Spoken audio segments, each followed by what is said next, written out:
السلام علیکم ورحمۃ اللہ وبرکاتہ۔ الحمد للہ رب العالمین والصلاة والسلام علی سید المرسلین وعلی آلہ واصحابہ اجمعین، اما بعد۔ ناظرین اکرام، آج کی مجلس میں ہم رسول اکرم صلی اللہ علیہ وسلم کا خطبہ حجۃ الوداع آپ کی خدمت میں پیش کریں گے۔ رسول اکرم صلی اللہ علیہ وسلم نے اپنی وفات سے پہلے فریضہ حج ادا کیا تھا۔ اس موقع پر تقریباً 1 لاکھ مسلمانوں نے نبی کریم صلی اللہ علیہ وسلم کے ساتھ حج ادا فرمایا۔ نبی کریم صلی اللہ علیہ وسلم نے میدان عرفات میں جو خطبہ ارشاد فرمایا تھا اسے خطبہ حجۃ الوداع کے نام سے موسوم کیا جاتا ہے۔ یہ عظیم خطبہ حضرت جابر، حضرت عبداللہ بن عباس، حضرت عبداللہ بن عمر، حضرت ابو امامہ رضی اللہ عنہم کی روایات میں مذکور ہے۔ یہ حدیثیں بخاری و مسلم، سنن اربعہ، ابو داود، نسائی، ابن ماجہ اور ترمذی اور مسند احمد وغیرہ کتب میں موجود ہیں۔ امام المغازی محمد بن اسحاق رحمہ اللہ نے اس کو مسلسل خطبے کے طور پر نقل کیا ہے۔ حقیقت یہ ہے کہ یہ ایک طویل خطبہ تھا۔ جس شخص کو جو فقرہ یاد رہ گیا اس کو اس نے بیان کر دیا۔ اس بنا پر مختلف ماخذوں سے اس کو جمع کر کے حوالوں کے ساتھ جمع کر لیا گیا ہے۔ یہ خطبہ حقیقت میں اسلامی دعوت کا منشور، اسلام کے انفرادی و اجتماعی نظام اور اصول شریعت کا مکمل ضابطہ اور حقوق انسانی کے تحفظ کی ادبی اسلامی ضمانت ہے۔ در حقیقت یہ خطبہ حقوق انسانی کا دائمی منشور ہے، اس لیے اس خطبے کی اشاعت، اس کو پھیلانا اور خصوصاً غیر مسلموں تک پہنچانا ہم مسلمانوں کی ذمہ داری ہے۔ رسول اکرم صلی اللہ علیہ وسلم نے 9 ذی الحجہ کو میدان عرفات میں تشریف فرما ہو کر وہاں زوال کے بعد سے غروب آفتاب تک قیام فرمایا۔ زوال کے بعد رسول اللہ صلی اللہ علیہ وسلم نے حکم فرمایا کہ آپ کی اونٹنی لائی جائے جس کا نام قصوہ تھا۔ اونٹنی تیار کر کے حاضر کی گئی تو رسول اکرم صلی اللہ علیہ وسلم نے اس پر سوار ہو کر خطبہ ارشاد فرمایا، جس میں دین کے اہم امور آپ نے بیان فرمائے۔ نبی کریم صلی اللہ علیہ وسلم نے اللہ تعالیٰ کی حمد و ثنا بیان کی۔ آپ نے فرمایا، فحمد اللہ واثنى علیہ قائلا لا الہ الا اللہ وحدہ لا شریک لہ صدق وعدہ ونصر عبدہ وہزم الاحزاب وحدہ۔ ایہا الناس اسمعوا قولی فإنی لا ارانی وإیاکم ان نجتمع فی هذا المجلس ابدا بعد عامی هذا۔ نبی کریم صلی اللہ علیہ وسلم نے اللہ تعالیٰ کی حمد و ثنا بیان کرتے ہوئے خطبے کی یوں ابتدا فرمائی کہ اللہ کے سوا کوئی معبود برحق نہیں، وہ اکیلا ہے، اس کا کوئی شریک اور ساجھی نہیں۔ اللہ نے اپنا وعدہ پورا کیا، اس نے اپنے بندے کی مدد فرمائی اور تنہا اسی کی ذات نے باطل کی ساری مجتمع قوتوں کو زیر کر دیا۔ لوگوں، میری بات غور سے سنو۔ میں نہیں سمجھتا کہ آئندہ کبھی ہم اس طرح ایسی مجلس میں ایک جگہ جمع ہو سکیں گے، اور غالباً اس سال کے بعد، یعنی اس سال کے بعد میں حج نہ کر سکوں گا۔ رسول اللہ صلی اللہ علیہ وسلم نے ارشاد فرمایا، ایھا الناس ان اللہ یقول یا ایھا الناس انا خلقناکم من ذکر وانثی وجعلناکم شعوبا وقبائل لتعارفوا ان اکرمکم عند اللہ اتقاکم فلیس لعربی علی عجمی فضل ولا لعجمی علی عربی ولا لأسود على أبيض ولا لأبيض على أسود فضل إلا بالتقوى۔ لوگو، اللہ تعالیٰ کا ارشاد ہے، انسانوں ہم نے تم سب کو ایک ہی مرد و عورت سے پیدا کیا اور تمہارے درمیان تمہیں کنبوں اور قبیلوں میں تقسیم کیا کہ تم الگ الگ پہچانے جا سکو۔ تم میں زیادہ عزت و کرامت والا وہ شخص ہے، اللہ تعالیٰ کی نظر میں عزت و اکرام والا وہ ہے جو اللہ سے ڈرنے والا یعنی متقی ہے۔ چنانچہ اس آیت کی روشنی میں نہ کسی عرب کو عجمی پر کوئی فوقیت حاصل ہے، نہ کسی عجمی کو کسی عرب پر، نہ کالا گورے سے افضل ہے، نہ گورا کالے سے۔ ہاں فضیلت اور بزرگی کا کوئی معیار ہے تو وہ تقویٰ ہے۔ آپ صلی اللہ علیہ وسلم نے اپنے خطبے کو جاری رکھتے ہوئے فرمایا، الناس من آدم وآدم من تراب الا كل مأثرة او مال يدعى به فهو تحت قدمي هاتين الا صدانة البيت وسقاية الحاج ثم قال يا معشر قريش لا تجيئوا بالدنيا تحملونها على رقابكم ويجيء الناس بالآخرة فلا أغني عنكم من الله شيئا معشر قريش إن الله قد أذهب عنكم نخوة الجاهلية وتعظمها بالآباء أيها الناس إن دماءكم وأموالكم وأعراضكم عليكم حرام إلى أن تلقوا ربكم كحرمة يومكم هذا وكحرمة شهركم هذا في بلدكم هذا وإنكم ستلقون ربكم فيسألكم عن أعمالكم ألا فلا ترجعوا بعدي ضلالا يضرب بعضكم رقاب بعض فما كانت عنده أمانة فليؤديها إلى مئتمنه عليها أيها الناس كل مسلم أخو المسلم وإن المسلمين إخوة أرقاءكم اطعموهم مما تأكلون واكسوهم مما تلبسون۔ نبی کریم صلی اللہ علیہ وسلم نے فرمایا، انسان سارے ہی آدم کی اولاد ہیں اور آدم کی حقیقت اس کے علاوہ کچھ نہیں کہ وہ مٹی سے بنائے گئے۔ اب فضیلت و برتری کے سارے دعوے، خون اور مال کے سارے مطالبے اور سارے انتقام میرے پاؤں تلے روندے جا چکے ہیں، پس اللہ تعالیٰ کے گھر کی تولیت اور حاجیوں کو پانی پلانے کی خدمات علی حال ہی باقی رہیں گی۔ پھر آپ صلی اللہ علیہ وسلم نے ارشاد فرمایا، قریش کے لوگوں ایسا نہ کرو کہ اللہ کے حضور میں اور تم اس طرح آئے کہ تمہاری گردنوں پر تو دنیا کا بوجھ لدا ہوا ہو اور دوسرے لوگ سامان آخرت لے کر پہنچیں، اور اگر ایسا ہوا تو میں اللہ کے سامنے تمہارے کچھ کام نہ آ سکوں گا۔ قریش کے لوگوں، اللہ نے تمہاری جھوٹی نخوت کو ختم کر ڈالا اور باپ دادا کے کارناموں پر تمہارے فخر و مباحات کی اب کوئی گنجائش نہیں۔ تمہارے خون و مال اور عزتیں ایک دوسرے پر قطعاً حرام کر دی گئیں ہمیشہ کے لیے۔ ان چیزوں کی اہمیت ایسی ہی ہے جیسی تمہارے اس دن کی اور اس مہینے کی، خاص کر اس شہر میں ہے۔ تم سب اللہ کے آگے جاؤ گے اور وہ تم سے تمہارے اعمال کی باز پرس فرمائے گا۔ دیکھو میرے بات کہیں گمراہ نہ ہو جانا کہ آپس میں ایک دوسرے کی گردنیں مارنے لگو، آپس میں خون بہانے لگو۔ اگر کسی کے پاس امانت رکھوائی جائے تو وہ اس بات کا پابند ہے کہ امانت رکھوانے والے کو امانت پہنچا دے۔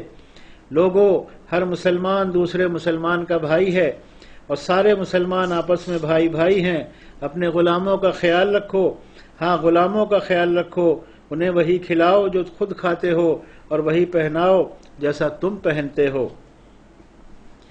نبی کریم صلی اللہ علیہ وسلم نے آگے فرمایا، الا کل شیء من امر الجاہلیۃ تحت قدمی موضوع ودماء الجاہلیۃ موضوعۃ وان اول دم اضع من دمائنا دم ابن الربیعۃ ابن الحارث وكان مسترضعا في بني سعد فقتله هذيل وربا الجاهلية موضوع وأول ربا أضع ربانا ربا عباس بن عبد المطلب فإنه موضوع كله۔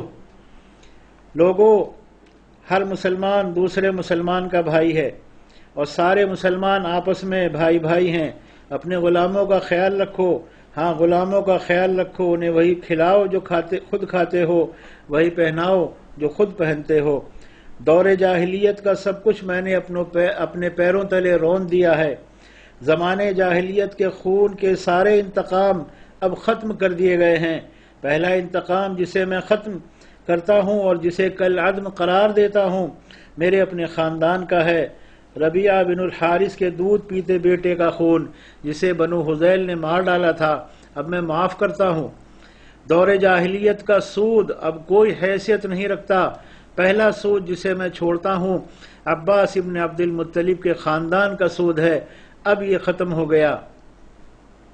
ایھا الناس ان اللہ عز وجل قد اعطى كل ذی حق حقہ فلا وصیۃ لوارث الولد للفراش وللعاہر الحجر وحسابهم علی اللہ من ادعا الى غیر ابیہ او تولی غیر موالیہ فعلیہ لعنۃ اللہ۔ لوگوں، اللہ نے ہر حقدار کو اس کا حق دے دیا ہے، اب کوئی کسی وارث کے حق میں وصیت نہ کرے۔ بچہ اس کی طرف منسوب کیا جائے گا جس کے بستر پر وہ پیدا ہوا ہے۔ جس پر حرام کاری ثابت ہو اس کی سزا پتھر ہے۔ حساب و کتاب اللہ کے ہاں ہوگا۔ جو کوئی اپنا نسب بدلے گا یا کوئی غلام اپنے آقا کے مقابلے میں کسی اور کو اپنا آقا ظاہر کرے گا اس پر اللہ تعالیٰ کی لعنت ہے۔ آپ صلی اللہ علیہ وسلم نے فرمایا الدین مقضی والعاریۃ مرادات والمنحۃ مردودہ والزعیم غارم ولا يحل لامرئ من اخیہ الا ما اعطاہ عن طیب نفس منہ فلا تظلمن انفسکم۔ آپ فرماتے ہیں قرض قابل ادائیگی ہے، عاریتاً لی ہوئی کوئی چیز واپس کرنی چاہیے، اور جو کوئی کسی کا ضامن بنے وہ تاوان ادا کرے۔ کسی کے لیے جائز نہیں ہے کہ وہ اپنے بھائی سے کچھ لے سوائے اس کے کہ جس پر اس کا بھائی راضی ہو اور خوشی خوشی دے دے۔ خود پر اور دوسروں پر زیادتی نہ کرو۔ ایھا الناس ان لکم علی نسائکم حقا ولہن علیکم حقا لکم علیہن الا یوطئن فرشکم احدا تکرہونہ وعلیہن الا یأتین بفاحشۃ مبینہ فإن فعلن فإن اللہ قد أذن لکم ان تہجروہن فی المضاجع وان تضربوا ضربا غیر مبرح فإن انتہین فلہن رزقہن وکسوتہن بالمعروف واستوصوا بالنساء خیرا فإنہن عوان لکم لا یملکن لأنفسہن شیئا فاتقوا اللہ فی النساء فإنکم أخذتموہن بأمان اللہ واستحللتم فروجہن بکلمات اللہ۔ عورت کے لیے جائز نہیں کہ وہ اپنے شوہر کا مال اس کی اجازت کے بغیر کسی کو دے۔ دیکھو، تمہارے اوپر تمہاری عورتوں کے کچھ حقوق ہیں، اسی طرح ان پر تمہارے حقوق واجب ہیں۔ عورتوں پر تمہارا یہ حق ہے کہ وہ اپنے پاس کسی ایسے شخص کو نہ بلائیں جسے تم پسند نہیں کرتے، اور وہ کوئی خیانت نہ کرے، کوئی کام کھلی بے حیائی کا نہ کرے، اور اگر وہ ایسا کرے تو اللہ کی جانب سے اس کی اجازت ہے کہ تم انہیں معمولی جسمانی سزا دو، اور وہ باز آ جائے تو انہیں اچھی طرح کھلاؤ اور پہناؤ۔ عورتوں سے بہتر سلوک کرو، وہ تمہاری پابند ہیں اور خود اپنے لیے وہ کچھ کر سکتی ہیں، چنانچہ ان کے بارے میں اللہ کا لحاظ رکھو۔ تم نے انہیں اللہ کے نام پر حاصل کیا ہے اور اسی کے نام پر وہ تمہارے لیے حلال ہوئی ہیں۔ وَإِنِّي قَدْ تَرَكْتُ فِيكُمْ مَا لَن تَضِلُّوا بَعْدَهُ أَبَدًا إِنِ اعْتَصَمْتُم بِهِ كِتَابَ اللَّهِ وَإِيَّاكُمْ وَالْغُلُوَّ فِي الدِّينِ فَإِنَّمَا أَهْلَكَ مَن قَبْلَكُمْ الْغُلُوَّ فِي الدِّينِ۔ میں تمہارے درمیان ایک ایسی چیز چھوڑے جاتا ہوں کہ تم کبھی گمراہ نہ ہو سکو گے اگر اس پر قائم رہے، اور وہ اللہ کی کتاب ہے۔ اور ہاں دیکھو، دینی معاملات میں غلو سے بچنا کہ تم سے پہلے کے لوگ انہی باتوں کے سبب ہلاک کر دیے گئے۔ ان امر علیکم عبد مجدع اسود یقودکم بکتاب اللہ فاسمعوا له واطیعوا وَإِنَّ الشَّيْطَانَ قَدْ يَئِسَ مِنْ أَنْ يُعْبَدَ فِي أَرْضِكُمْ هَذِهِ أَبَدًا وَلَكِنْ سَتَكُونَ لَهُ طَاعَةٌ فِي مَا تُحْقِرُونَ مِنْ أَعْمَالِكُمْ فسيرضى به فاحذروه على دينكم۔ اگر کوئی حبشی چپٹی ناک والا غلام بھی تمہارا امیر ہو اور وہ تم کو اللہ کی کتاب کے مطابق لے چلے تو اس کی اطاعت و فرما برداری کرو۔ شیطان کو اب اس بات کی کوئی توقع نہیں رہ گئی ہے کہ اب اس کی اس شہر میں عبادت کی جائے گی، لیکن اس کا امکان ہے کہ ایسے معاملات میں جنہیں تم کم اہمیت دیتے ہو اس کی بات مان لی جائے اور وہ اسی پر راضی ہے، اس لیے تم اس سے اپنے دین و ایمان کی حفاظت کرنا۔ الا فاعبدوا ربکم وصلوا خمسکم وصوموا شہرکم وادوا زکاة اموالکم تدخلوا جنت ربکم۔ لوگو اپنے رب کی عبادت کرو، 5 وقت کی نماز ادا کرو، مہینے بھر کے روزے رکھو، اپنے مالوں کی زکوٰۃ خوش دلی سے ادا کرو، اپنے رب کے گھر کا حج کرو اور اپنے اہل امر کی اطاعت کرو تو اپنے رب کی جنت میں داخل ہو جاؤ گے۔ لا یجنی جان الا علی نفسہ الا لا یجنی جان علی ولدہ ولا مولود علی والدہ۔ اب مجرم خود ہی اپنے جرم کا ذمہ دار ہوگا، اور اب نہ باپ کے بدلے بیٹا پکڑا جائے گا، نہ بیٹے کا بدلہ باپ سے لیا جائے گا۔ الا فلیبلغ الشاہد الغائب فرب مبلغ اوعى من سامع وانتم تسألون عنی فماذا انتم قائلون قالوا نشهد انك قد اديت الامانہ وبلغت الرسالہ ونصحت۔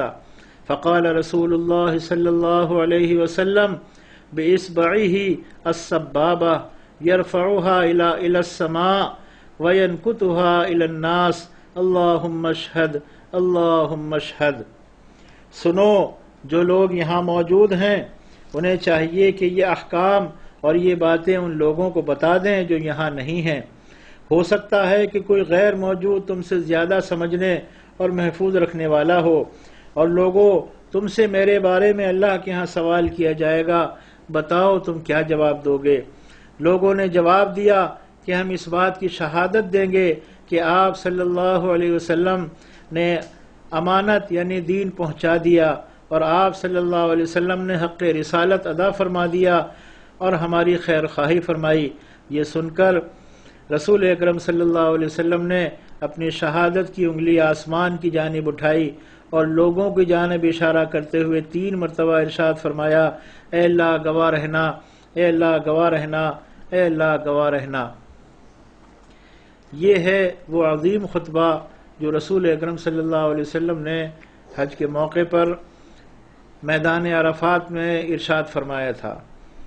یہ خطبہ اتنا عظیم ہے کہ ساری دنیا اسی خطبے کی روشنی میں انسانی حقوق کے چارٹر کو تیار کرتی ہے۔ اقوام متحدہ میں جو انسانی حقوق کا ضابطہ تحریری طور پر موجود ہے وہ اسی عظیم خطبے کی روشنی میں تیار کیا گیا ہے۔